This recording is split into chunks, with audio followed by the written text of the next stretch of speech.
Let's make news at 6. भारतीय share बाजार में आज शानदार तेजी देखने को मिली। सेंसेक्स 628 अंक चढ़कर 77,538 के स्तर पर बंद हुआ, जबकि निफ्टी 154 अंक बढ़कर 24,232 पर पहुंच गया। 7 कारोबारी सत्रों की गिरावट के बाद बाजार में ये मजबूत रिकवरी रही। आईटी और वित्तीय शेयरों में खरीदारी से बाजार को सहारा मिला। इधर सोने और चांदी की कीमतों में बड़ा इजाफा हुआ। India bullions and jewellers association के मुताबिक 1 किलो चांदी 9,260 रुपये महंगी होकर 2,38,000 रुपये पर पहुंच गई। वहीं 24 कैरेट सोने की कीमत 10 ग्राम पर 3,519 रुपये बढ़कर 1,57,000 रुपये हो गई। तेजी के चलते सोना चांदी दोनों की कीमतें नए ऊंचे स्तरों पर पहुंचती नजर आ रही हैं। असम के जागीरोड में टाटा इलेक्ट्रॉनिक्स की सेमीकंडक्टर असेंबली और टेस्टिंग सुविधा के लिए जल आपूर्ति परियोजना पर काम तेज किया जा रहा है। राज्य के मंत्री कृष्णेंदु पॉल ने परियोजना का मौके पर निरीक्षण किया और अधिकारियों को तय समय में काम पूरा करने के निर्देश दिए। इसके तहत 1.25 करोड़ लीटर रोजाना क्षमता की जल आपूर्ति योजना बनाई जा रही है। ये बुनियादी ढांचा 27,000 करोड़ रुपए के टाटा सेमीकंडक्टर निवेश के लिए अहम है। संयंत्र की प्रस्तावित क्षमता रोजाना करीब 4 करोड़ 80 लाख चिप्स की है। इससे लगभग 15,000 प्रत्यक्ष और 13,000 अप्रत्यक्ष रोजगार पैदा होने की उम्मीद है।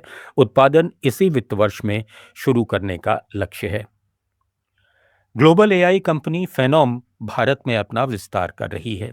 कंपनी तेलंगाना में अपने फुटप्रिंट को बढ़ाते हुए आने वाले वर्षों में 2,000 से ज्यादा नए रोजगार पैदा करेगी।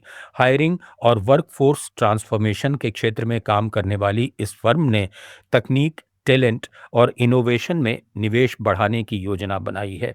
फेनोम का मुख्य केंद्र हैदराबाद में है, जबकि विशाखापत्तनम और बेंगलुरु में भी इसके ऑफिस हैं। कंपनी के विस्तार की योजनाओं का खुलासा दिसंबर में हैदराबाद में होने वाले आईएम फेनोम इंडिया इवेंट में किया जाएगा। त्रिपुरा में अगरतला के गोविंद वल्लभ पंत अस्पताल में मरीजों के परिजनों के लिए करीब 5 करोड़ रुपए की लागत से भारत माता कैंटीन कम नाइट शेल्टर खोला गया है। यहां मरीजों के साथ आने वाले लोगों को सिर्फ 10 रुपए में खाना और 20 रुपए में रात ठहरने की सुविधा मिलेगी। सरकार के मुताबिक इसका मकसद दूर दराज से इलाज के लिए आने वाले परिवारों का भोजन और रहने का खर्च कम करना है। ये परियोजना त्रिपुरा अर्बन लाइवलीहुड मिशन के तहत बनी है।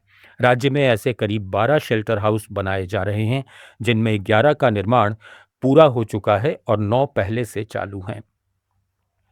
आंध्र प्रदेश सरकार ने जूनियर डॉक्टरों के स्टाइपेंड में सालाना 3% की बढ़ोतरी का प्रस्ताव रखा है, जो पहले हर 2 साल में होती थी। स्वास्थ्य सचिव के अनुसार इस साल इंटर्न्स को 5 और पीजी और सुपर स्पेशलिटी छात्रों को 3% की बढ़ोतरी मिलेगी, जबकि अगले साल से हर साल ये खुद 3% बढ़ेगा। राज्य में इस समय करीब 9,500 जूनियर डॉक्टरों पर सालाना 586 करोड़ रुपए खर्च हो रहे हैं। डॉक्टरों की 15% वृद्धि की मांग से खजाने पर अतिरिक्त 88 करोड़ रुपए का बोझ पड़ेगा, जबकि 3% बढ़ोतरी से सिर्फ 18 करोड़ रुपए का अतिरिक्त खर्च होगा। सरकार ने राज्य की कमजोर आर्थिक स्थिति का हवाला देते हुए डॉक्टरों से हड़ताल समाप्त कर सेवाएं बहाल करने की अपील की है। अरुणाचल प्रदेश के याचुली में किसानों, खासकर मछली पालकों को संस्थागत कर्ज और सरकारी वित्तीय योजनाओं से जोड़ने के लिए वित्तीय साक्षरता कार्यशाला हुई। इसमें करीब 60 किसानों और अन्य लोगों ने हिस्सा लिया। राष्ट्रीय कृषि और ग्रामीण विकास बैंक नाबार्ड ने किसान क्रेडिट कार्ड की नई गाइडलाइन, कृषि बुनियादी ढांचा कोष और जनसमर्थ पोर्टल की जानकारी दी। मछली पालकों से कहा गया कि वे किसान क्रेडिट कार्ड की मत्स्य योजना का इस्तेमाल कर अपना जल कृषि कारोबार बढ़ा सकते हैं। किसानों को मछली उत्पादक संगठनों के जरिए सामूहिक बिक्री और कारोबार बढ़ाने की संभावनाएं भी बताई गईं। डिजिटल बैंकिंग, बीमा, पेंशन, सामाजिक सुरक्षा और शिक्षा ऋण जैसी वित्तीय सेवाओं की जानकारी भी दी गई। अधिकारियों के मुताबिक संस्थागत कर्ज तक पहुंच किसानों की कारोबारी क्षमता बढ़ाने और टिकाऊ आय का आधार मजबूत करने में अहम भूमिका निभा सकती है। न्यूज़ एट 6 में फिलहाल इतना ही। बने रहिए लेट्स माइक के साथ।